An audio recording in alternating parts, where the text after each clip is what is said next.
Hello, hello. Hello. Hello. What? Hello. Hello. Check. Hello. Hello. Hello. Hello. Check. Check. Check. Check. Check. Hello. Hello. Hello. Hello. Hello. ये तो यार. Hello. Hello. Hello. Check. Hello. Hello. Hello. Hello. Hello. Hello. Hello. Hello. Hello. Check. Hello. Hello. Hello. Hello. Hello. Hello. हाँ madam, सुनाई दे रहा है आपको?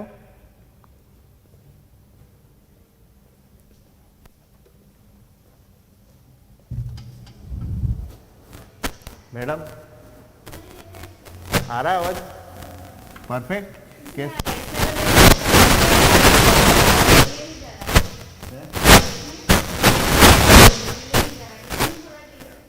Hello.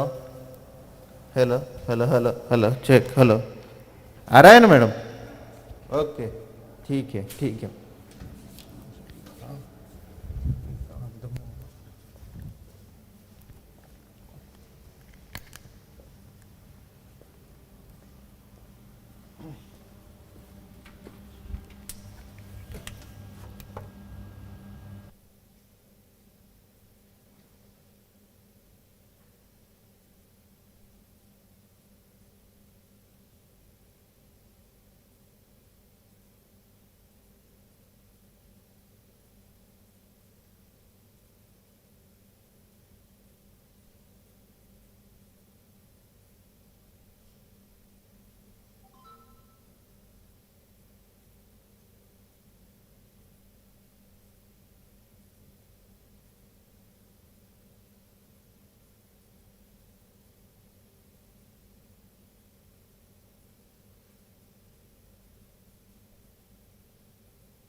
Hello. Hello. Hello. Check. Check. Check. Check. Hello. Hello. Hello. Hello. Hello. Hello. Hello. Hello. Hello. Hello. Hello. Check. Hello. Hello. Hello. Check. Hello. Hello. Check. Hello. Check. Hello. Hello. Check. Hello. Hello. Hello. Hello. Hello. Hello. Check. Hello. Hello. Check. Hello. Hello. Hello. Hello. Hello. Hello. Check. Hello. Hello. Hello. Hello. Hello. Hello. Check. Hello. Hello. Hello. ये बोल. बोल. Hello. Check. Hello. Hello. Hello. Check. Hello. Hello. Hello. Hello. Hello. Hello. Check. Hello. Hello. Hello. Hello. Check. Hello. Hello. Hello. Check. Hello. Hello. Hello. Hello. Hello. Hello. Hello. Hello. Hello.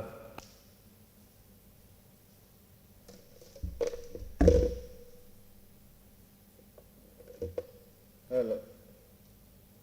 Hello. Hello. Hello. Check. Hello. Hello. Hello. Hello.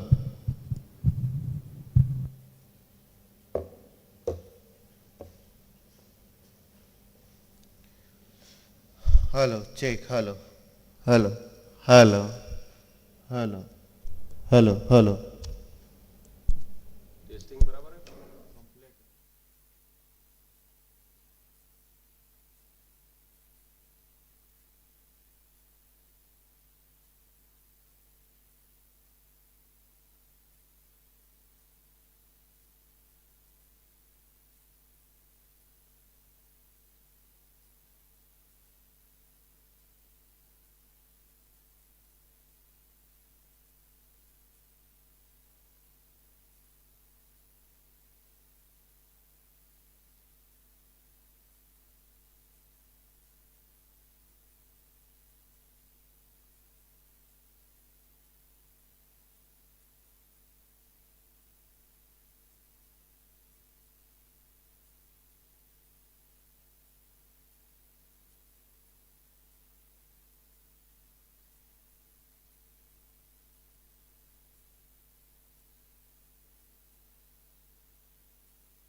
बीच में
Good morning, everyone.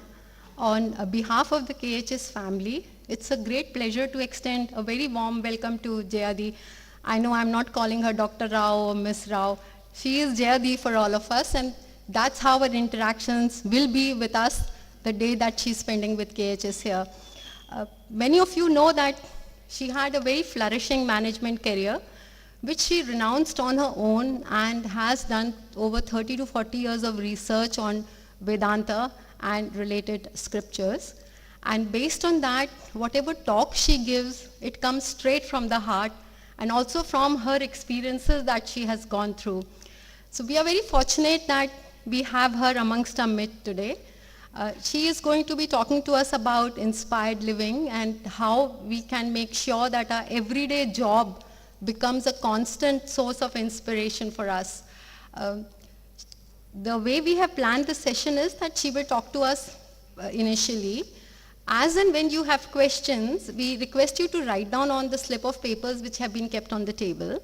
And we will do the questions at the end of it. So if you're comfortable standing and asking the question yourself, you're most welcome. But if you want to write your question and pass it on to her, we'll take it up also at the end of the session. Jayadi, we welcome you to KHS. Please come in.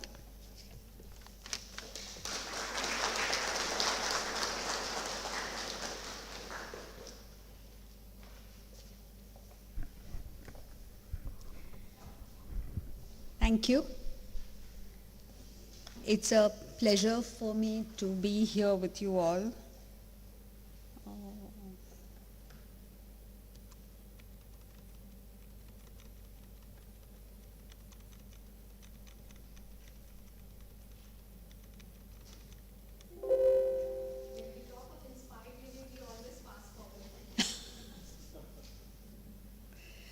Yeah. Yes, it's a great pleasure for me to be here with you all. Just as it's your first, you can't hear? Maybe I need to. Okay. This is your first live session, you said, right? And so is it mine. Ever since the lockdown, our work has continued, it has increased, but it's all been online. And so it's a double pleasure for me to be here talking to you personally. There's nothing like, it's too loud, I think. So,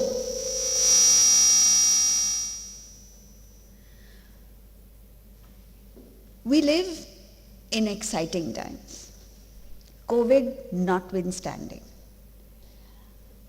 We have exotic places to vacation in.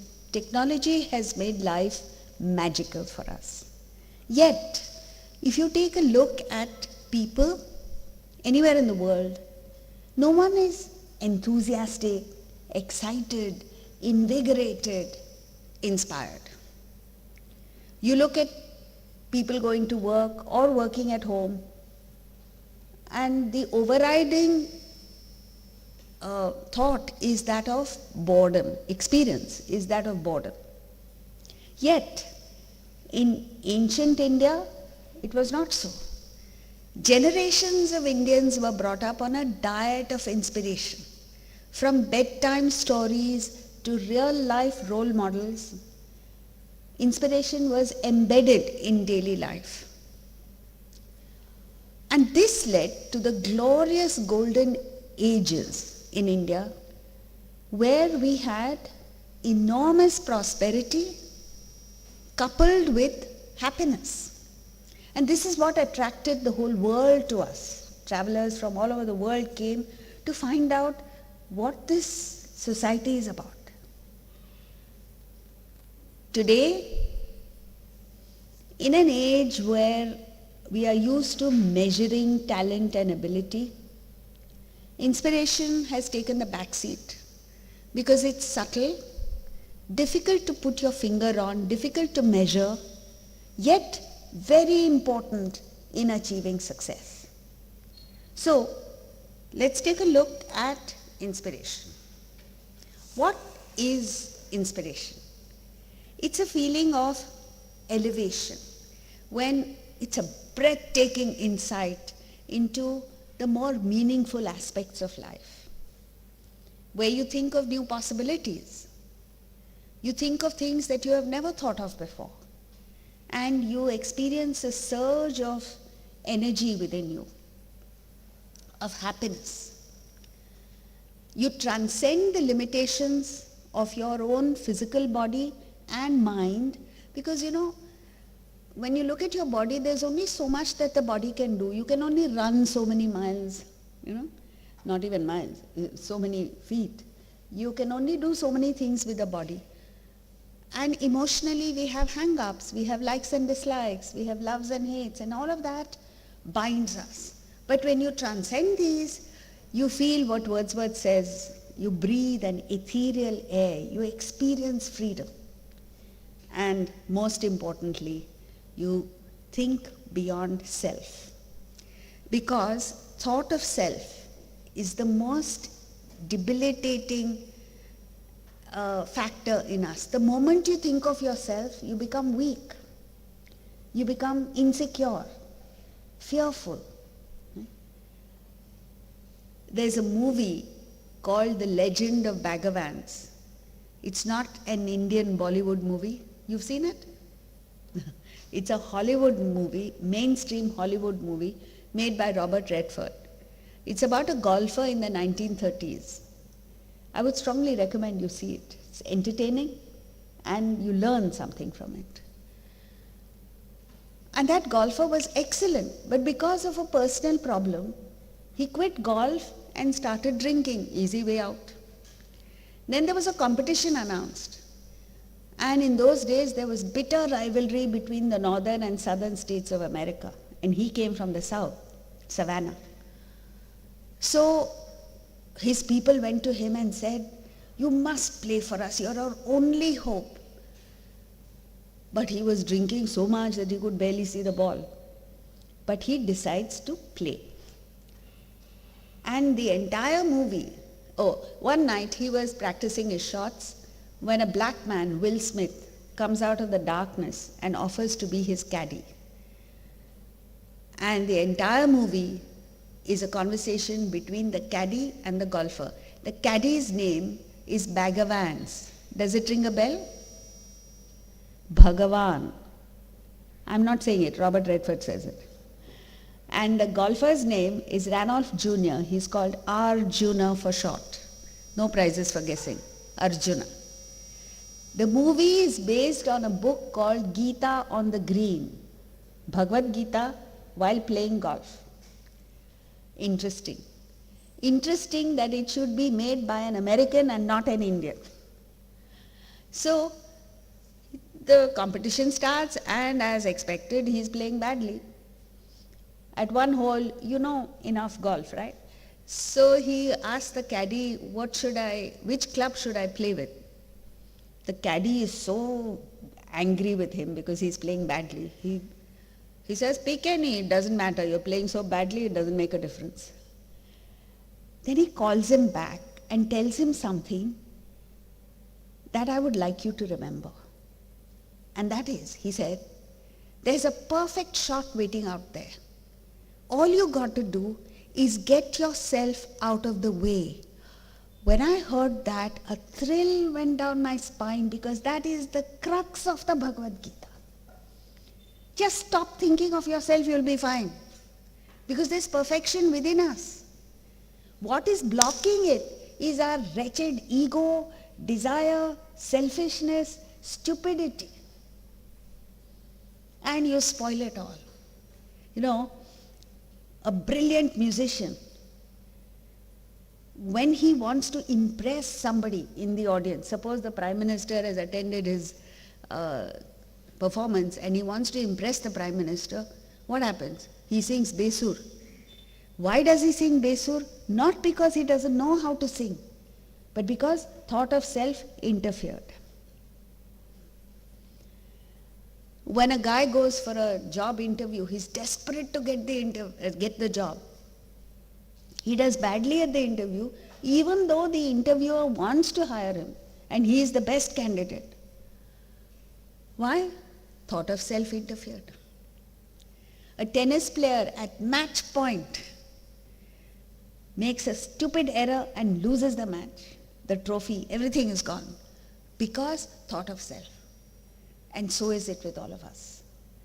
So if you are serious about achieving success, excellence, you have to figure out a way of not thinking about yourself. You know?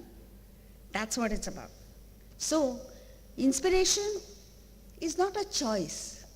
It's not a luxury that a few of us can indulge in. It is imperative. It is absolutely a must for every single human being, whether you're a carpenter, butcher, cook, or the chairman of a company. Somehow or the other you got to get there. The problem in modern times is that we suffer from two things. One, toxemia. We have too many things that are bad for us. Like food-wise, a doctor told me food-wise, there are too many McDonald's and KFCs and junk food lying around. And they are growing.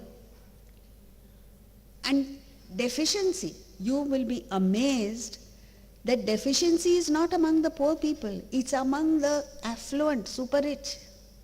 Why? Because they're eating junk food. We are gobbling up all the junk food.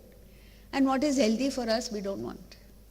Similarly, at the mental level, there is too much negativity floating around. I've just come back from Delhi, and a lady in Delhi asked me, so what's happening in Bombay? I said, what's happening? Nothing much. Then she's telling me, oh, Anil Ambani's son is getting married. I said, I didn't know. She said, you don't know? And she told me all the gossip about Anil Ambani's son's wedding. What have I got to do with the wedding or him? What has she got to do with it? But this is the news that is floating around. And not just positive, negative. Politics don't talk. It's all about negativity. A politician should be concerned about the nation, about eradicating the problems of the nation, about helping the citizens grow. You hear politicians, nobody is talking about that. Each one is attacking the other. What does it matter? If I get a chance to talk to any politician, I'll ask him, what is your agenda for the people? Who cares about your ills or the opposition's ills? First of all, the term opposition is wrong. They should be called partner party, not opposition party. They should be partners in nation building, not opposing, fighting each other. So there's too much negativity and very little positivity. You should start the day with positive thinking. What am I going to do today to contribute to my family, the organization I work for, society, the nation, world? None of that is there. So, this is the problem. Now, when you're uninspired,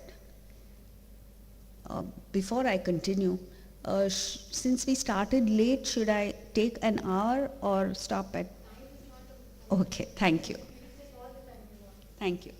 So, don't worry, I'm not going to go on till 4 o'clock in the evening. When you're not inspired, what happens is, by default, your thoughts revolve around just I, me, myself. When am I going to get my next increment? Will my son get admission? Will my daughter get married properly? That's all we think of. In fact, not even son and daughter, it's just me. Husband, wife, though definitely not. So, and then you develop a myopic vision. You see only what is around you, what's for lunch, what is for dinner, mostly food, because we're all foodies. And again, I'm talking about a movie, so don't think I do nothing but watch movies. There's another movie called Honey, I Shrunk My Kids. Have you seen that? Funny movie. It's about a scientist who shrinks his own children and his neighbor's children by mistake, to few inches high. And then everything becomes a problem. Lawnmower is life-threatening. Rain becomes life-threatening. People walking on the lawn becomes life-threatening. Similarly, when our minds become small, every little thing becomes an issue. If the child doesn't eat the tiffin in school properly, the mother's heart breaks. Arey, nature compensates. The child doesn't eat for lunch, we'll have a nice dinner. It's okay. These things happen. But because you're thinking only of small things, every little thing becomes a heart attack. And then your world shrinks. And then it's all about, you take the stand, it's my way or the highway. You want your way all the time, everywhere. And it makes for a horrible, lonely life, stressful life. So, when you're not inspired, you're not open to ideas. You develop a closed mind because you feel insecure with having to accept somebody else's idea. You say, oh, then my colleague will appear more intelligent than me. So you're worried about that. What is there to worry? Colleague is anyway more intelligent. And so what if he is? We all together make one unit, right? And because of that, you're not open to ideas. You would rather suffer than to accept that you're wrong. And this is what leads to costly errors and mistakes. And ultimately you are unsuccessful. The worst thing that happens is you imagine there are enemies around you. You believe you are fighting the whole universe. And naturally you feel threatened, powerless. So you create imaginary enemies. You look as partners, as opponents. You look at collaborators as competitors. You look at friends as enemies, and you're done for. Your talent, your ability is wasted because you're consumed by hatred. And in the end, you get destroyed. So, thought of self is the most corrosive, most debilitating, most destructive force in the world. And you have to fight it because it comes naturally. Selfishness comes naturally. Unselfishness is something you need to strive for, work hard towards. It's like seawater. You know how corrosive seawater is? I come from Mumbai, and there was a ship that got shipwrecked there, off the coast. Tons and tons of steel just disappeared in the seawater. That's the power of seawater, and that is the destructive power of selfishness. You've got to watch out for that. So, inspiration is not something that comes from outside, Don't wait. Every day inspiration doesn't come to you. Every day is just another day, isn't it? Today is as good or bad as yesterday. It's not special. But you have to find inspiration when circumstances are not conducive. And that is your choice. You can choose to pursue your dreams. You can choose to plod on, or you can choose to give up.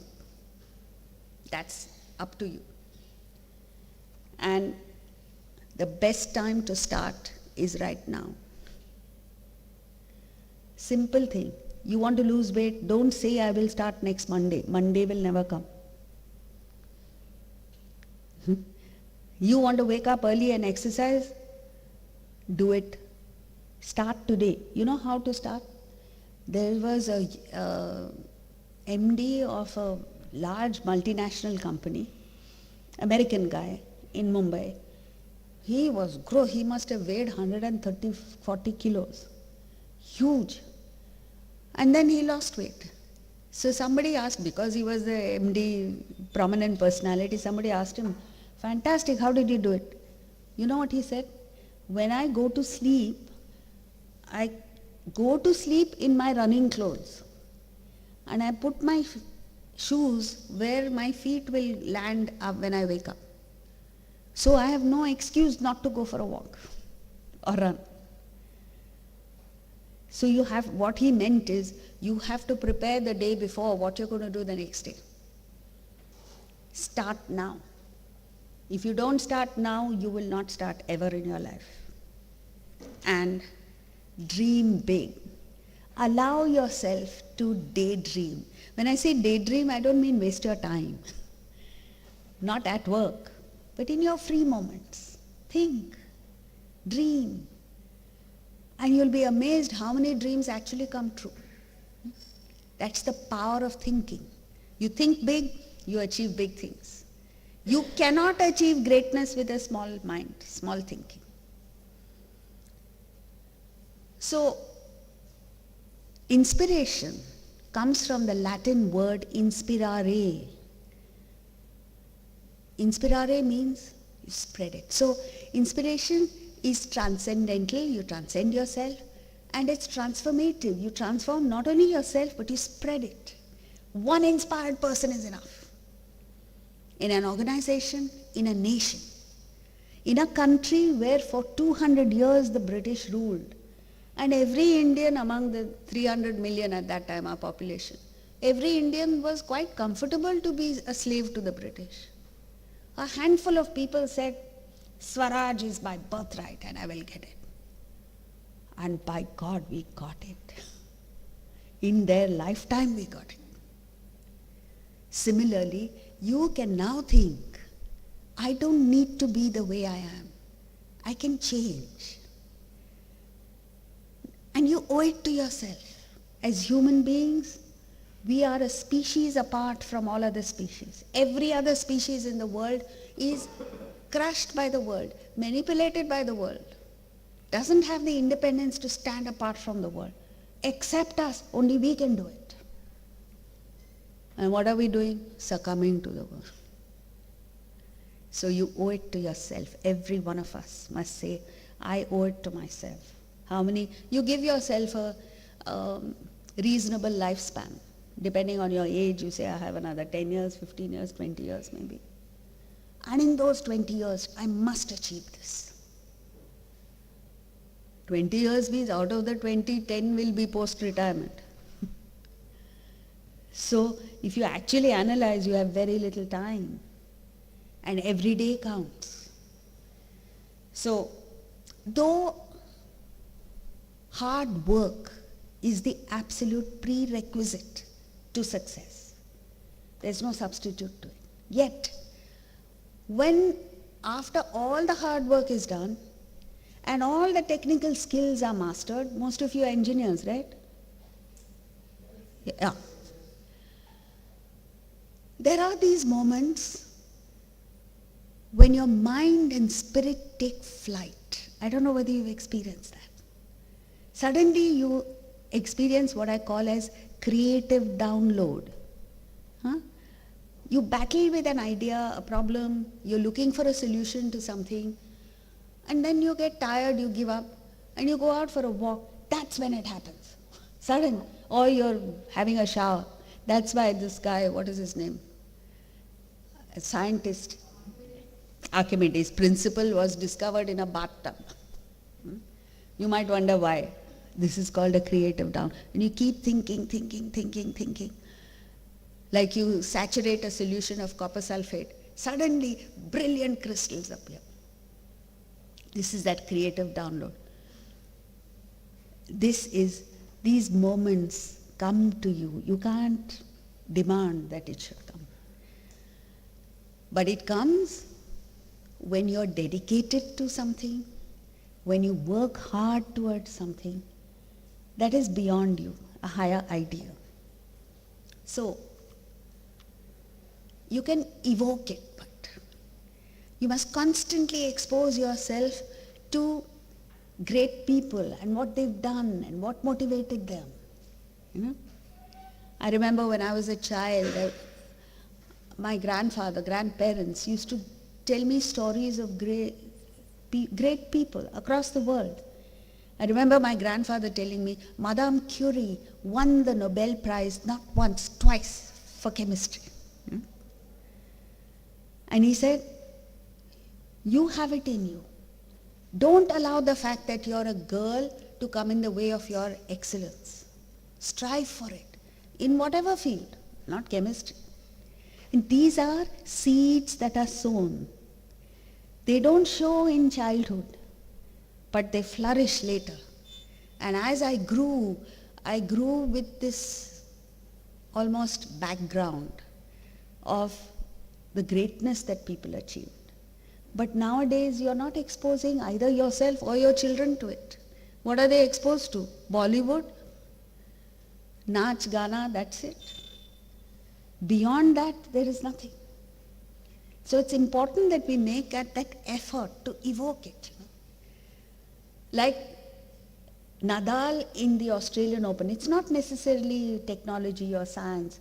It could be sport. How many of you watched the Australian Open final? Yeah. How inspiring it was. And when he was interviewed before the final, Nadal said, do you know that he had a surgery to his foot in November? Australian Open was in January. December he got COVID. Not this latest mild one. Proper, nice hard COVID. And the after effects last for months after that. And January he was playing tennis. So he said, I didn't think I would come back on the tennis court. And just the fact that I'm playing tennis is the greatest reward. I don't care whether I win or not. But that match, the first 2 sets he lost. After being down 2 sets to come up like the way he came, my God, that was inspiration. And the commentators also said, it's mind-blowing how he plays. His competitor said after the match, he said, Nadal, don't you ever get tired? He got tired. So when you watch that, you say, you feel energized. You feel like getting up and not playing tennis, but doing something with your life. Right? So you must evoke it, you must watch it, you must expose yourself to other people who have achieved excellence in whatever field. And transcend yourself. You have to be able to think beyond yourself. And then you find energy coming. I'll talk about it later. And then actualize it. You know, you get excited about one idea, whatever that idea is, put it into practice and see, experiment with it and see how it works. You know, we conduct these courses for children because it's in childhood that the seeds are sown. So we talked about the power of giving. You know, you can act with the attitude of giving or taking. And we said, when you give, you gain. So this little child came back the next day, and he had a broad smile on his face. He was dying to tell us something. So I said, yes, you want to say something? He said, yes. Yesterday, you taught us when you give, you gain. I experienced it. And he had an even broader smile. I said, so what happened? He said, I went home, there was only one chocolate in the fridge. Normally I would have eaten it and not given it to my sister. But because I heard give, I decided to give it to her. I gave, and then he kept quiet. So I said, then what happened? And he had an even broader smile. He said, she gave it right back to me. So this is it. You have to experiment with these principles. And then you feel triumphant like that little boy. Inspiration can be passive. You know, today there are all kinds of WhatsApp messages, videos circulating, which are inspiring. But that lasts only for a short while. The active thing is, you stumble upon an idea and you invest in that thought, and then it becomes yours. You live it. That's permanent. Take a look at what inspired people do. Every inspired person, whoever it is, whether it's an Einstein or a Newton or a Nadal or Donald Bradman, whoever it is. The one most important quality they have is that they are open-minded. They're open to learn. They're eager to learn. They don't feel threatened by other people's ideas. They are, at the end of their life also, they are first students. And this is a quality we must always retain, because you can learn from the most unlikely source. Lots of people travel abroad, right? Traveling is not just about sightseeing and enjoying and tasting different kinds of food. It's about watching people. How do they live? What kind of lifestyle do they have? How do they interact with each other? And then you learn from it. You see how others respond to challenges. And you're constantly learning. I learned something from a carpenter many years ago. We had some work done in the house, and he was there for quite a few days working. When he completed the job, I gave him his whatever was due to him. And he said, he counted the money and he said, "Kuch galat hai," means there's something wrong. I said, "No, I've calculated, it's correct, you take it and go." And he kept insisting there was something wrong. And I got impatient with him because I had to go for some other work. And he said something that absolutely stumped me. He said, "Aapne advance diya tha." Yeah? And I was completely bowled over. I was so apologetic. I apologized to him because I was impatient. And then I told him, "You could easily have not told me. I would never have known that I had given you the advance, and you would have gone, finished, that's it. So maybe that was due to you. You keep it." I learned a lesson that day. The lesson was of honesty. To that carpenter, that 20,000 or 40,000 or whatever it was a lot of money. Even to me it was a lot of money. But he owned up and he said, "You gave me an advance." And I thought to myself, it is these ordinary people who are the backbone of our country. They are the honest guys. It's not the guys on top that are honest, unfortunately. And I must learn honesty from this person. Not that I was dishonest, but just you learn a lesson, right? And I also learned not to get impatient with people, because when they speak, they are conveying something. Inspiration is not competitive, it is driven from within. So, you don't, see, if you're competitive, you're always feeling insecure, somebody will catch up with me, somebody will do better than me, and you feel bad about it. But when you find inspiration from within, there are no competitors. You're on your own. You are your own competitor. How? There is something in you which says, "Chalo yaar, take it easy, laze, go to sleep." There is something else in you which says, "No, strive, work." That is your competition inside you. And you must have that reason. Every morning when you wake up, how do you wake up? Do you wake up excited, enthusiastic, that you have one more day to fulfill your dreams? Or do you wake up and say, "Oh God, I have to go to work"?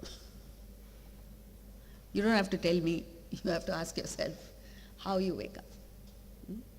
Or do you wake up and go back to sleep and say, "Well, half an hour more I'll sleep"? That's within you. And therefore it's intrinsic, not extrinsic. You can't inspire others directly.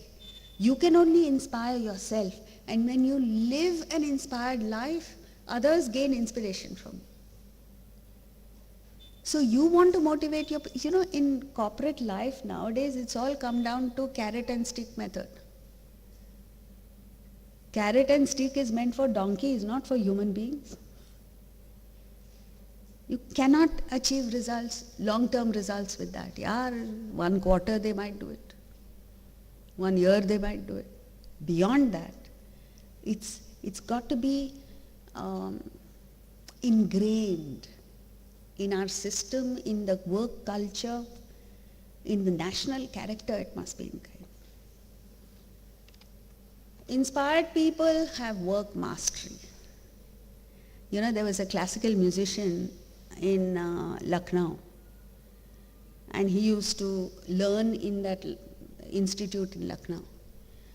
And I was invited once to Lucknow to give a lecture. I met that lady who was the principal of the institute, and she told me that there was a famous classical musician who was there, and she said, I was a young student, and I remember till 10, 11 o'clock at night, there used to be only one person doing riyaz, and that was him.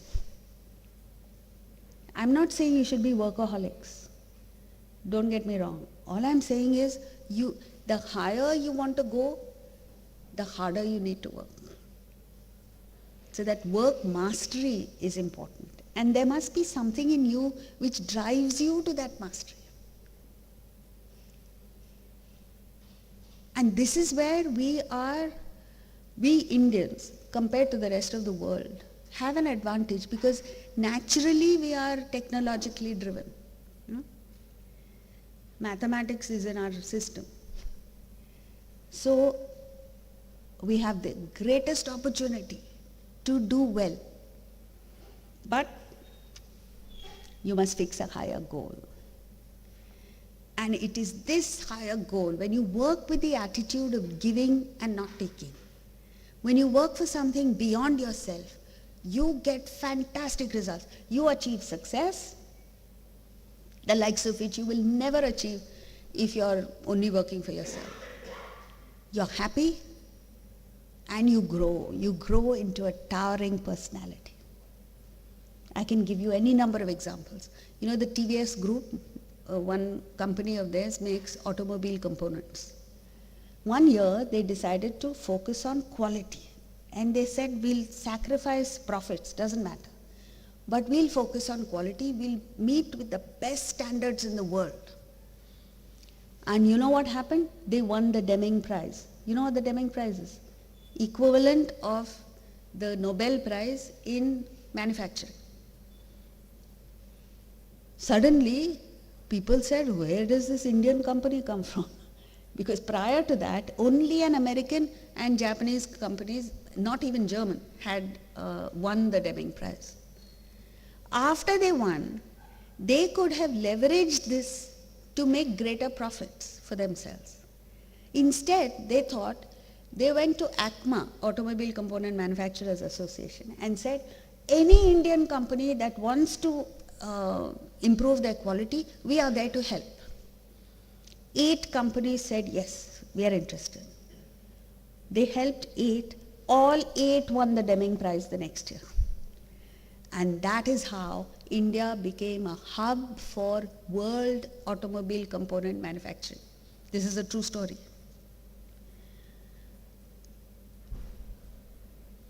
CDS, which has 7,800 outlets selling it's like a drugstore in the United States. In 2014, they realized that they were selling cigarettes and tobacco products also, when their goal was to work for human health.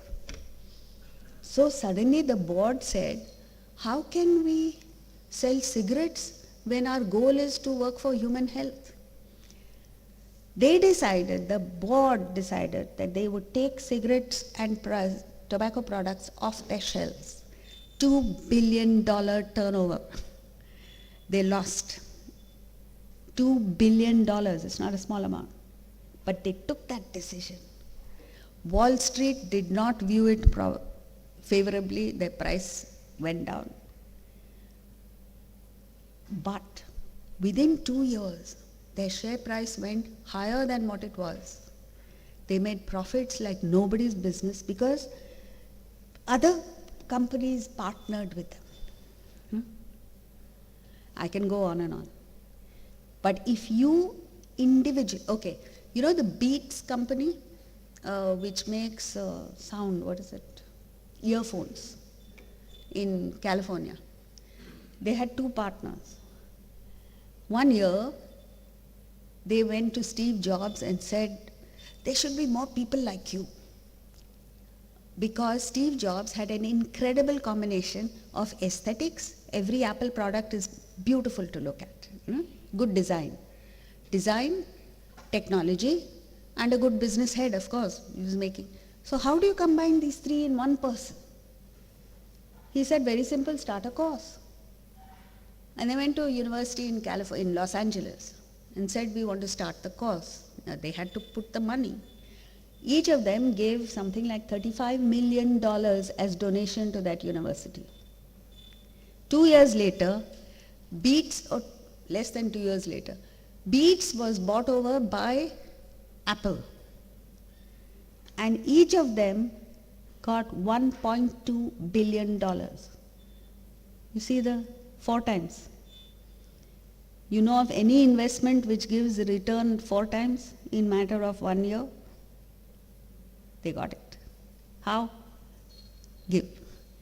Now please don't give 10 rupees and expect 40 rupees tomorrow. It doesn't work that way.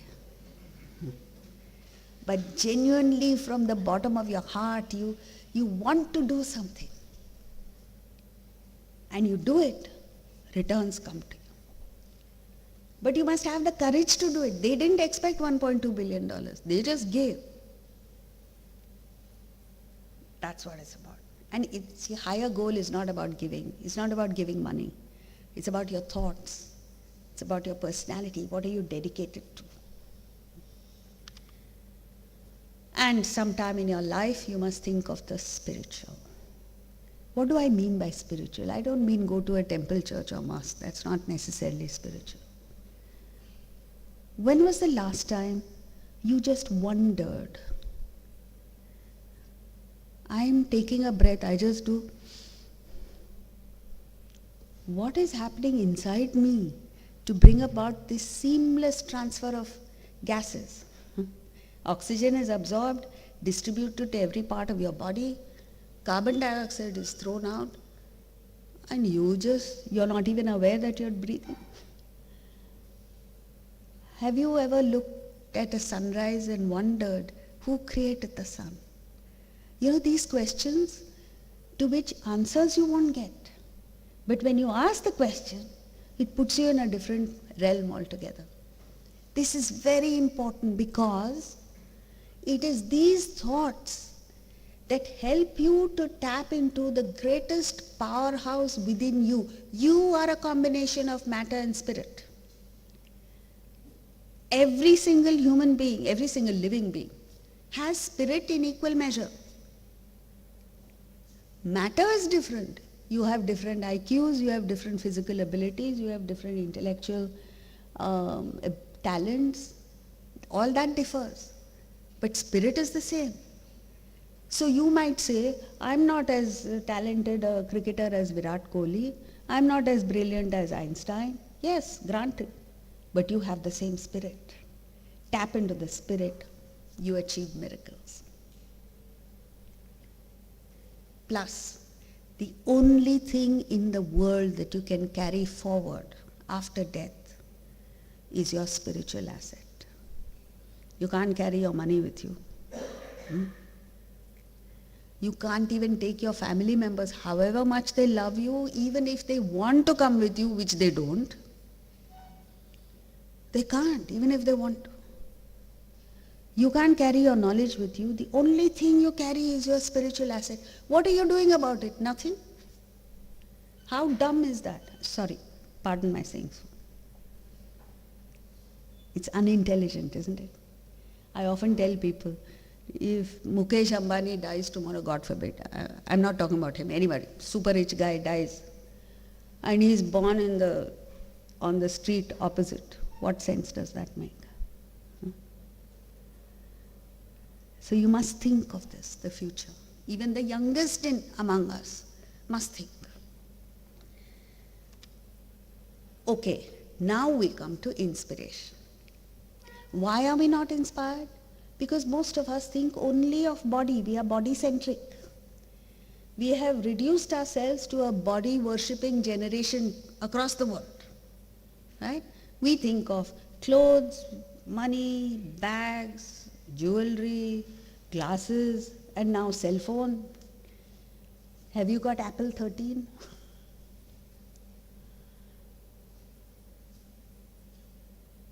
Physical things, material things. What is the size of your home, your car? Do you have a luxury car? Do you have an ordinary car? That's why most of us are bored. You cannot, see, the human mind is designed in such a way that you cannot be excited about these things for long. You get it. You buy a luxury car. How long are you excited about it? 15 days, 1 month. After that, experience is the same as the old car. Difference is you've paid that much more for it. Every month that much more pressure and tension to pay off the EMIs. That's all there is. Happiness is the same. So, find an emotional motivation. What do I mean by emotional motivation? You know, you're all interested in sport. Andy Murray, the only time he won the Wimbledon, only once. And that was the first time a Britisher won after 57 years or something. I don't remember the exact figure, but a long time. He won not because of his skills, but because he told himself his coach was Ivan Lendl, brilliant tennis player, but never won the Wimbledon. So he wanted to win the Wimbledon for his coach, so that his coach could get the pleasure of, if he didn't win, at least his the guy he trained won. So when you have that emotional motivation, you want to do something for your child. You know, there are alcoholics who give up drinking for their children. Wife nags him to death, he doesn't stop. But when the child, when he feels that I must do something for my child, I can't be an alcoholic, he changes. He makes that effort. So emotional motivation is very powerful. Are you deploying that? Do you have a powerful emotion to work, to excel, to succeed? Love for anything. It could be love for your family member, it could be love for the country, it could be whatever. Love. The power of love is such that you rise above physical limitations and come up with superlative performance. Then you go to the intellectual level. You have a powerful intellectual goal. You rise above both physical limitations as well as emotional hang-ups. You know, there is a mathematician called Alan Turing in England during the Second World War. He was from Cambridge. Brilliant. But because he was brilliant, he was a little cracked. He had difficulty getting along with people. But he was asked by the British government to crack the German code, secret code, through which they understood where they're going to attack next. And they say that Alan Turing helped end the Second World War 2 years earlier than it would have otherwise ended. So his contribution was enormous. But that intellectual goal that he had, that I must crack this code, German code. And he knew he had to build a team. So how to build? He has to get along with people, no? So he went tapping into all the brilliant people. And one of them happened to be a lady. So that lady told him, you can't be arrogant. Yes, you are the most brilliant in our team, but you can't achieve what you want to achieve without other people's help. And he did it. in spite of the fact that it was a deficiency in him, he did it because he had this goal that I must crack that code. And after he cracked the code, he told the British, he said, we must not let the Germans know that we have cracked the code, because they will change the code. Then we're back to square one. So we must consciously allow them to torpedo some ships, to be successful sometimes. And where it's really important for us, prevent it. So you see, when you have an intellectual ideal, you have to surrender to anything that comes in the way of your achieving the goal. Then spiritual. As I said earlier, you tap into the spirit and you achieve miracles. John Milton, the great poet, went blind halfway through his life. And you know what it is for a writer to lose his eyes? He wrote a poem, sonnet. Sonnet is of 14 lines, called On His Blindness. And in the first few lines, he's complaining to God. He says, what kind of a guy are you here? You give me the talent of writing and take away my eyes? What justice is that? Then he comes to terms with it. And he says, blindness is a mild yoke. See, when you align to the spirit, you can accept anything and you rise above that handicap. And in the end, he says, they also serve who only stand and wait. See, right now I'm blind, I can only stand and wait, but I also serve. And then you know what happened? His best poetry came after he went blind. Surdas was born blind. Born blind. He didn't allow his blindness to come in the way of his enlightenment. Mirabai was given a cup of poison. That poison became Amrit. In our mythology, we have the story of Prahlad, the little boy. Fire lost its ability to burn when it was used against him. So these may all seem like stories. You know, the poison of snakes had no effect on him. Elephants trampling did not do anything to him. But it's not poetry. It is true. And you've got to experience that. You tap into your spirit even to a little extent. And you see the power that you get. What is this power? You become independent of the world. Today, somebody says something nasty to you, and the youngsters now, if their posts on Facebook and Instagram are not liked, that is the end of the world for them. So dependent we are on others. You start getting independent because you have your own program in life. You have your own things to achieve. You don't care what other people think. The best people in the world did not care what others thought because they knew that they were visionaries. What they felt, what they thought, a common man did not even understand. This is perfection. Right? So, where you are, you've got to see. And how you can go up one step at a time. Don't think suddenly you're spiritual and say, I can't do it. So this is emotional motivation. Come back. You find a new source of energy within you. You rise above the limitations of body and disable your physical likes and dislikes. A mother who decides what to cook for dinner, she doesn't do it based on what she likes. She does it based on what the children like. So often she says, I hate it, but my children like it, so I have it made. And then slowly she also starts liking what the children like. Intellectual conviction, you find still higher levels of energy within you. You rise above restrictions of both the body and mind. Meaning, if you have an intellectual goal, you can even work with people you dislike. And overcome physical and emotional hang-ups.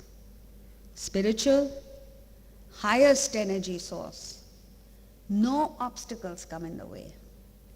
And the interesting thing is you find infinite resources within and power. And things get done for you. You don't need to do anything. Things happen. So, where do we begin? Expand your mind. Cultivate this thought of after you. We say it. In English we say, in Hindi we say, pehle aap. Every Indian language we say, right? But in our minds, me first. In how do you drive cars here in India? Me first, I simply push. Have you gone to England? Even when there is no traffic light, there is no honking, there is no traffic jam, nothing. They follow one car this way, one car this way. Implicitly they follow. And if anybody breaks, it's an Indian or a Pakistani. There's something in our genes that doesn't make for discipline. Right? Opposite of that is Japanese and Germans. My God, frightening discipline. Almost inhuman discipline. How they work together, I don't know. After you. Love others. When I say love, feel for them. You know, we all work in teams. We should feel for each other. Not just look at performance. There was in a refinery, SO refinery, you know what is now Hindustan Petroleum. There was an ordinary worker who had worked for the refinery for 20 years, I think. And suddenly they found that he was careless, he was making mistakes, he was doing dangerous things, because in refinery, after all, you're working with oil, no? Inflammables. So the HR and management decided we're going to sack this guy, he's dangerous. Then his immediate boss, one guy said, give him a chance. Let's find out why his behavior is changing. So they said, okay, we'll give you X number of days to find out and correct the guy. So he went and just asked him, you want a cup of coffee? He didn't ask what's wrong. I took him out for lunch or something. Then he discovered that the fellow had a 3-year-old daughter who was diagnosed with cancer. And that was bothering him.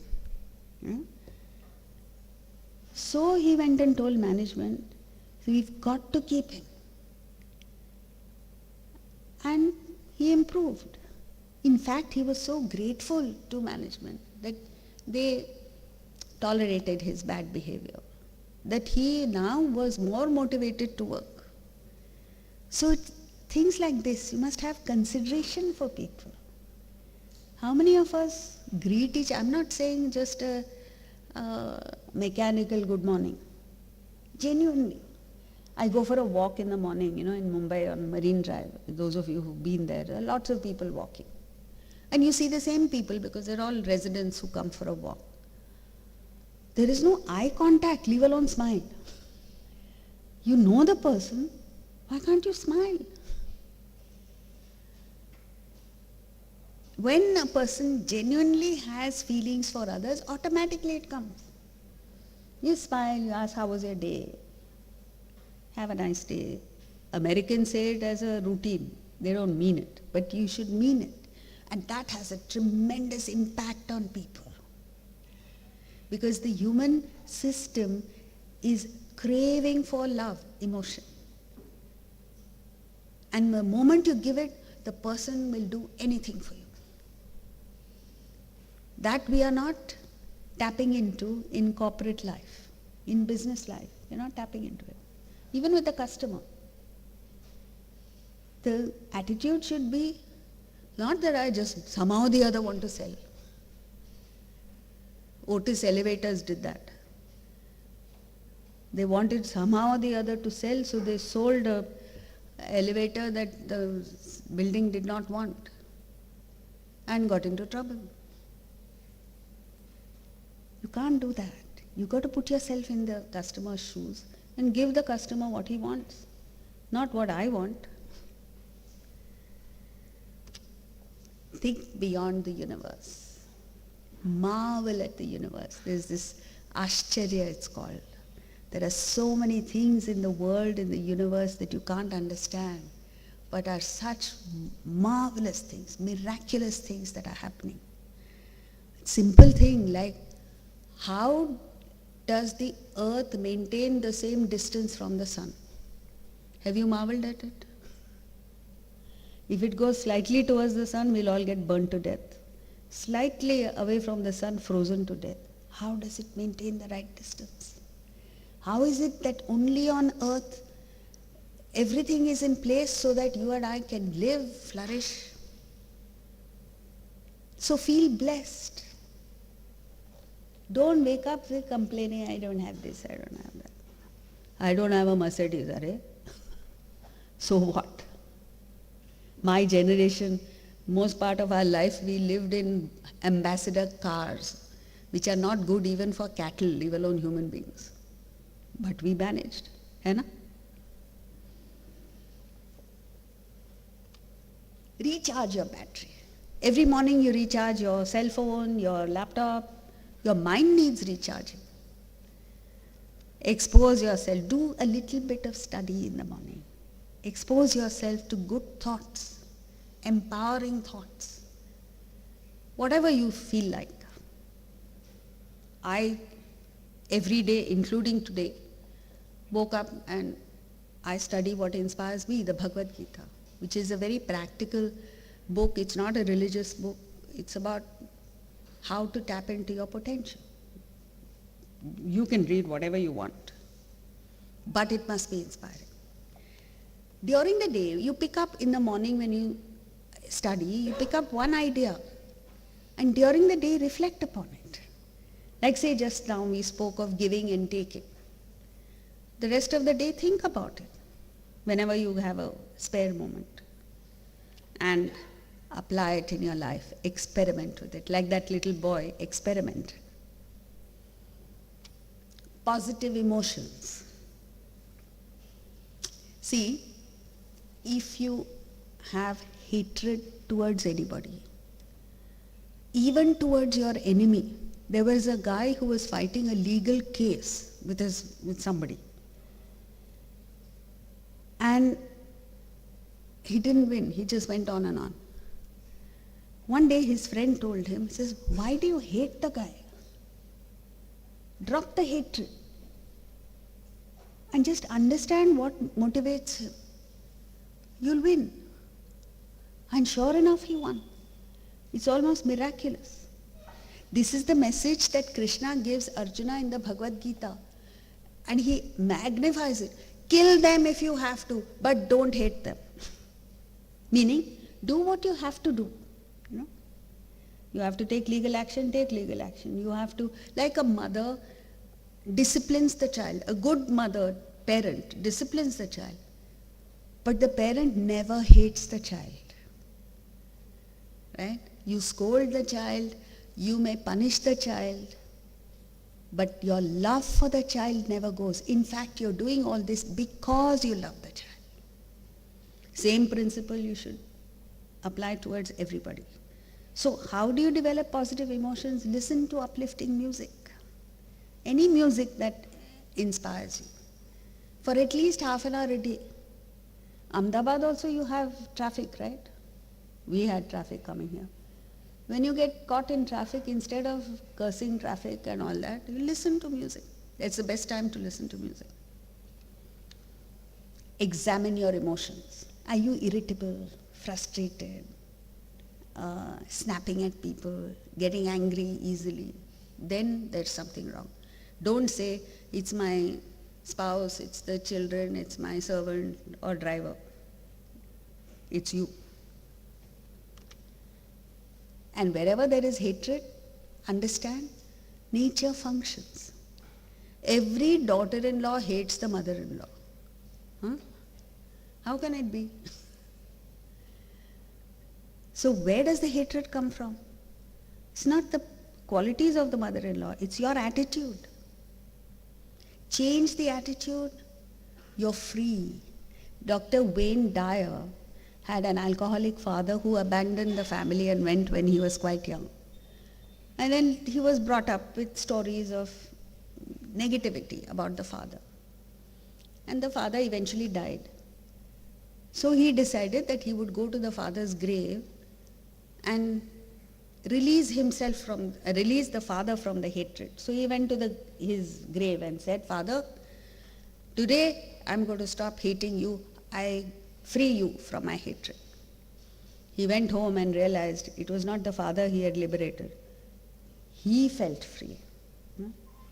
So do yourself the favor and give up hatred. Promote positive emotions towards people. So when you fix a higher goal, let's say I'm working for the well-being of the organization, then everyone within the organization you love. You love. Mahatma Gandhi loved all Indians. When he saw one lady who did not have change of clothes, he was so moved by it. He decided that he would not wear proper clothes till every Indian was clothed. Now, don't give up clothes. That's not the point. But it's about feeling. And redirect these emotions towards the higher. Then, action. Refine your action. You don't need to change what you're doing. You need to change why you're doing what you're doing. So identify what is known as your swadharma, your nature. No? Most of us choose vocations based on where will I make money. That is why everyone wants to join IIT, IIM, this, that and the other. It's not because they have an interest, because they want to make money. That's not the way to choose your career. You have to choose what you have a passion for, what you are talented in. So if you have talent in music, that should be your vocation. You have a talent in dance, that should be it, and you'll excel in it. Like this lady, Malavika Sarukai, you've heard of her? Outstanding dancer. She went to cathedral school, she did what other children did, but she decided very young that dance was going to be her vocation. And she's excelled, she's become internationally famous. In that, fix a higher goal. That I'm not doing music or engineering or management just to make money, for something beyond myself. And work dedicatedly towards it. It makes a big difference when you are dedicated towards it, because then it leads to creativity. You think of ideas, and let's face it, we are all in our respective jobs, not to do the routine. We are where we are to get creative, to think of new ideas. Sometimes a peon has that. A senior person does not have it. So what makes for that dedication? Selfishness leads to mediocrity. The vast majority of human beings are just that, mediocre. You want to excel, you've got to be unselfish. Then you achieve. Like Don Bradman did not play cricket for money. Ustad Bismillah Khan did not play the Shehnai for money. The greatest of painters, the greatest of innovators did not do what they were doing for money. And they achieved excellence. And the last is, the best, is when you're selfless, it leads to perfection. I'll explain with an example. Akbar, the Mughal emperor, was a lover of the arts. And he had musicians, dancers, all that in his court. Tansen was the musician in his court. One day he said to Tansen, "Tansen, you're good, but I want to listen to your guru." Tansen said, "Forget it, my guru won't come to you." Akbar said, "Doesn't matter, we'll go to where he is." They went to a small village in which there was a little temple. And as they approached the temple, exquisite music emerged from that temple. Akbar stood there enthralled by the music. And afterwards he asked Tansen, Tansen, you're great, but your guru is something else. What's the difference? Tansen said, very simple, Maharaj. I sing for you, he sings for God. Have you observed? Suppose there's a puja in your house and prasad is made. It's outstanding, very tasty. So the children go and tell the mother, excuse me, why don't you make the same thing? Same lady, same recipe, same ingredients, same kitchen. This time not so good. What's the difference? That time she made it for God. So anything you do, forget God, for something beyond yourself will come perfect. Try it. For you to achieve anything, there must be consistency of thought. You must soak in the thought of the higher. It's like getting wet in heavy rain. Every pore of your body is wet. Like they say, you want to play cricket, you must dream cricket, breathe cricket, live cricket, eat cricket. Only then you become an outstanding cricketer. So that consistency is important. The result? Enormous success will come your way. Siddhim. Sukham, you'll be happy. See, these two never coincide. You take a look at a successful guy, he is stressed out. He may be a billionaire, but he's unhappy. You want a happy person? Go to a village, you'll find one fellow chilled out, happy, but he's not successful. You don't want either, you want a combination. That can only happen with this. And param gatim, you will reach the state of perfection. You'll grow in your stature from an ordinary person to an extraordinary human being. So many people have done that before us.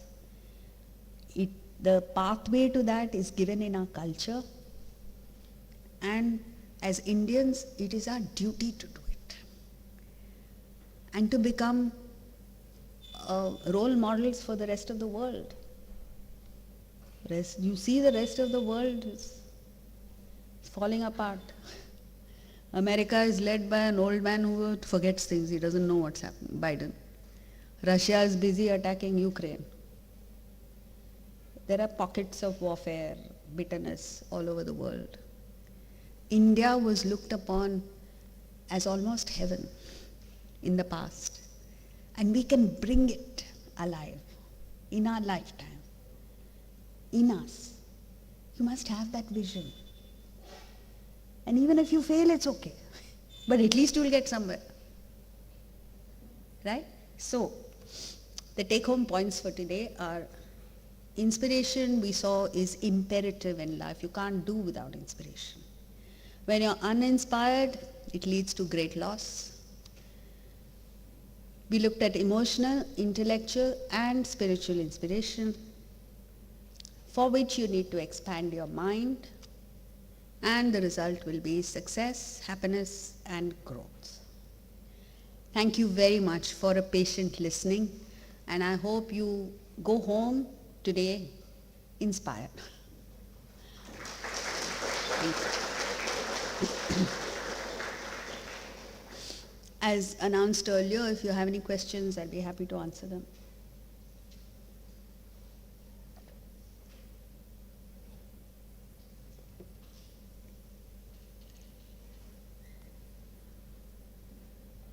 Don't hesitate. Don't think others will think yours is a stupid question because they don't know the answer. Hello, ma'am. Yes. Hi. Hi. My name is Rohit Shahane. A slide earlier to this was, there were a couple of words. Yeah, this one, success and happiness. So there are there are two types of, say, experts who say, don't be content, don't be satisfied, go for it, go for your goals, And then there is another group of people, so-called experts, where they say, if you are content, if you are satisfied, then, there lies the happiness. So, these two words. So how to balance that particular, these two statements in practical life? Of course, one is, of course, you explained many points, but how to go about it? Which expert is right here? Yeah. See, I'm glad you asked this question. One thing is that the mind should be content with what you have, right? The intellect can aspire for more. See, for instance, we are all at different levels. One may be, I'll just give a crude example so you understand. One has a small car, another person has a, let's say, Honda City, third person has a Innova, fourth person has a Mercedes, okay? Fifth person has a scooter. So the person who has the scooter must say, I'm happy that I'm independent. I can drive to work on my scooter. The mind, okay? The intellect can aspire for a four-wheeler. They're two different things. In fact, only when the mind is calm, the intellect thinks clearly and actions are brilliant. When the mind is agitated, if you're constantly saying, no, I hate it, I don't like this scooter, I want a car, your thinking gets deflected, confused, and action flawed. Okay? So, we have two components in us. One is the mind, which is the realm of emotions, feelings, impulses. Second is the intellect, which is rational and analytic and is able to decide. So, intellect clearly sees that yes, in the next 2 years I can buy a car. Mind says, thank God, at least I have the scooter. So at any stage in life, you should be content with what you have. And the mind should be content with what you have.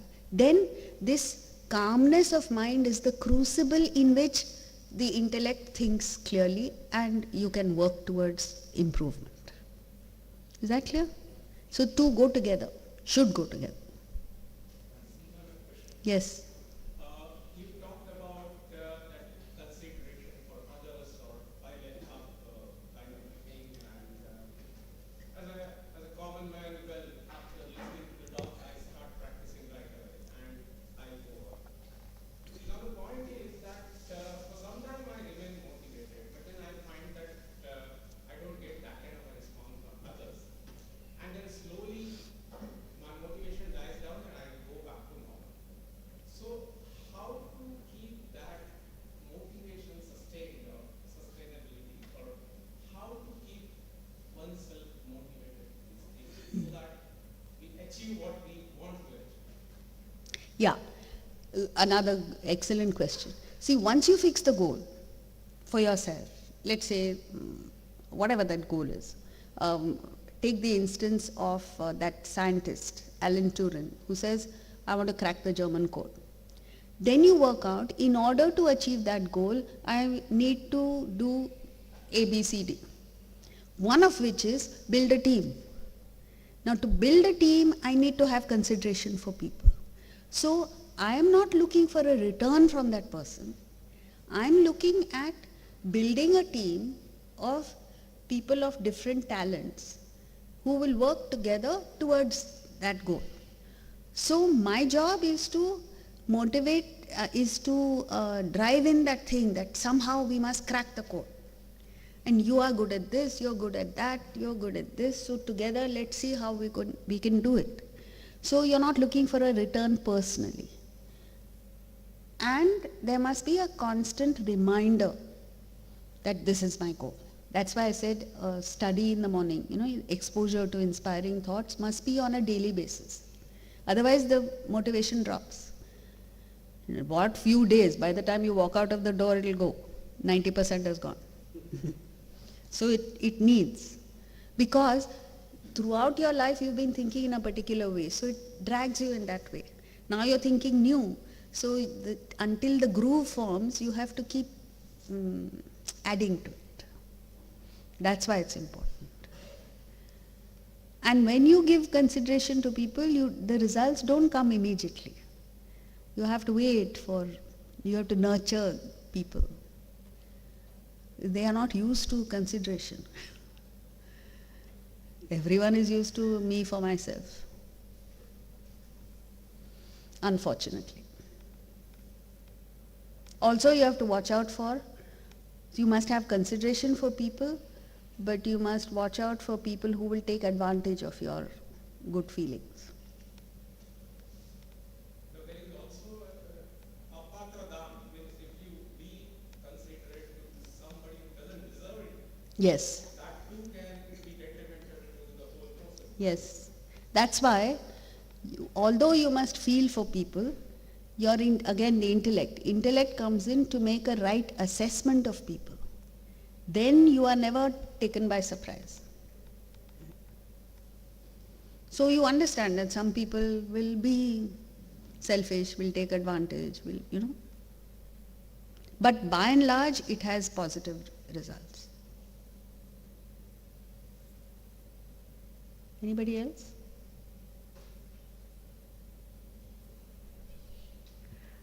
Jayadi, in Bhagavad Gita, Krishna says that not even a patta moves without his marji. So where is free choice there? I don't know where he says not even a patta moves. What he means is that there is that spirit which enables everything to function. Nothing can happen without the spirit enabling it. Okay? But the quality of action depends on you. It's like fuel enables all cars to function. But the performance of the car depends on the engine, not the fuel. Fuel is the same in all cars. Electricity is the same in all bulbs. But the light emitted depends on the filament, the bulb, not electricity. Similarly, spirit is the same in all. Performance depends on us. So that's where free will comes. Free will is free only among human beings, not other species. But the moment you exercise that free will, it gets mixed up with all your past, and what you see is the resultant of everything. So you don't see the change. You see what I mean? Let's say I'm an angry person and I'm angry. Today I make a decision, I must not be angry. But because it mixes up with my past, which is overwhelmingly angry, I may actually get angry, express anger. But nobody can take away the fact that I have exercised my free will not to be angry. So consistently I exercise that free will, I'll become an even-tempered person. So it's physics, resultant force. That also explains why bad things happen to people. If you say free will, then I don't will that bad things should happen to me. How does it happen? Because I have been functioning selfishly. So the resultant of that gives me this negative experience. That is why Plato had a board outside his room which said, if you don't know mathematics, don't enter. So philosophy is highly rational and it's subtle. So you need a scientific background, the ability to think rationally before you understand philosophy.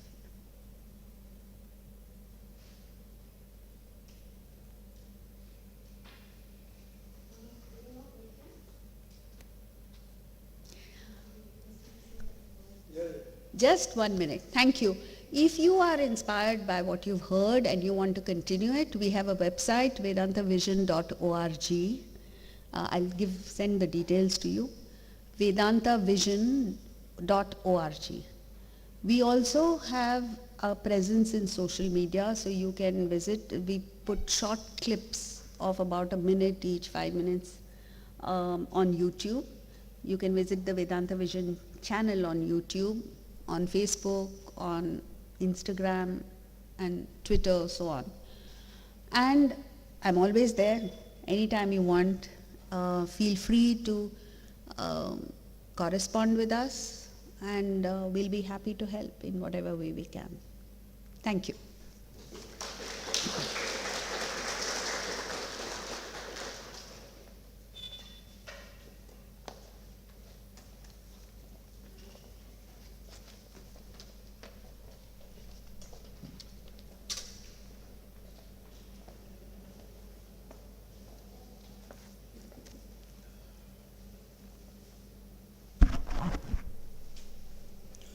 Thank you, Jayaji, for extremely contemplating thoughts which you have presented before all of us.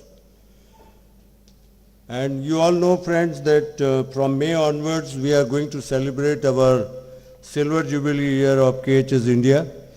So we thought that this can be a curtain raiser for all of us, because what she said, that if at all you want to be inspired, it also need regular input to your mind.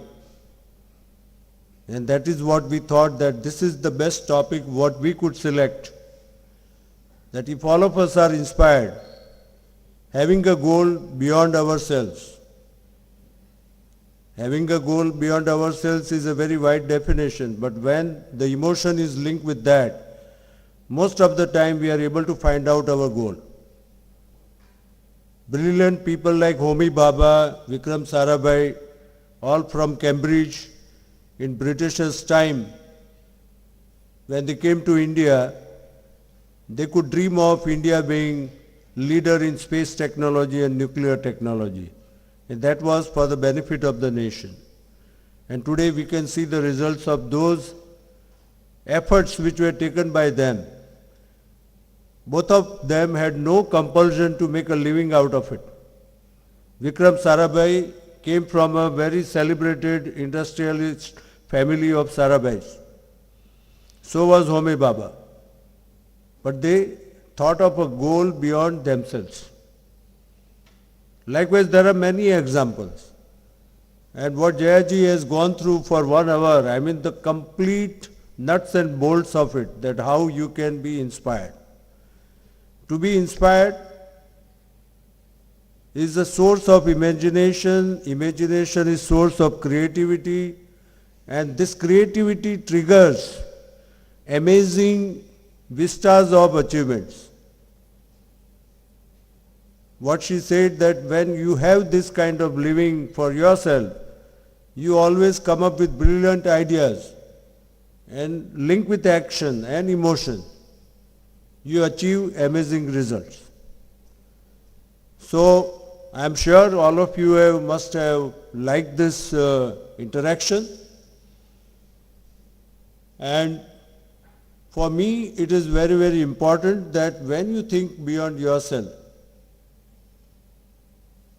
it is just not your own well-being, or it is just not your family's well-being, or maybe the society to you belong, but you think something bigger, and that makes your life worthwhile, meaningful, exciting, at the same time fulfilling.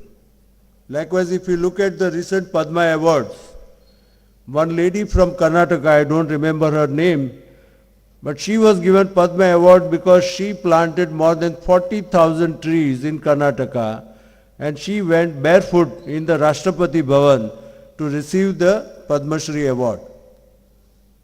And I am pretty sure that that must have happened out of inspired individual, not by a common person who is concerned about his own well-being or his own safety or his own fears being alleviated. So that is what makes inspired living. So with that, we thank Jayaji for giving such a wonderful presentation, and I should say it has been a really very nice 1.5 hour journey of exciting thoughts which has been presented by her, and we are grateful to you. We thank you very much for that, and we look forward to have you again finding your convenience. And as a token of warm appreciation and love from our side, we would like to present a small gift to you.